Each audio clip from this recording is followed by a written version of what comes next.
Welcome back everyone. This is a brief update on news from the oil market.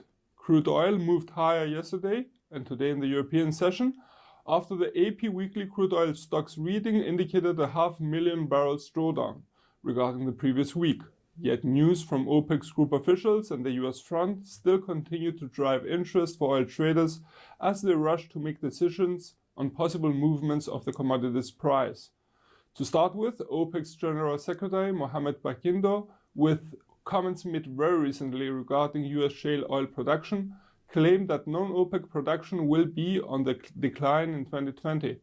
Barkindo said he sees declining revisions on output from the US with an estimate of 350,000 barrels per day, which is lower than previous forecasts.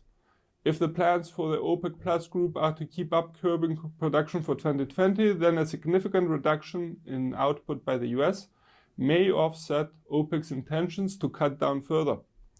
On the contrary, new statistics coming from the US Energy Information Administration showed an increase in US crude output, which reached 13 million barrels per day this month. The data also showed that the US is most probably to continue to increase oil production in 2019 at higher levels than initially forecasted.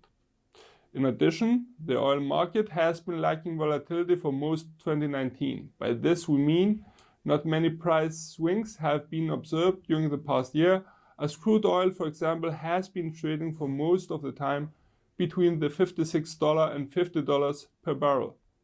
Not much of a price action compared to recent years, which is somewhat disappointing for traders as the activity could be characterized rather static. As a conclusion, our opinion is that moving into 2020, market circumstances could be subject to substantial change. If demand remains constant but supply is increased or reduced, then prices could follow.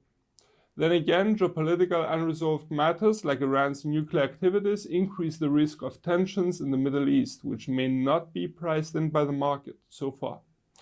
Also, due to the uncertainty surrounding the economic outlook of China, the demand side for oil may be affected. For more information and trading ideas, you can visit our webpage, follow us on Twitter, like us on Facebook, or subscribe to our YouTube channel. This is Peter Yusuf from IronFX, wishing you solid trading.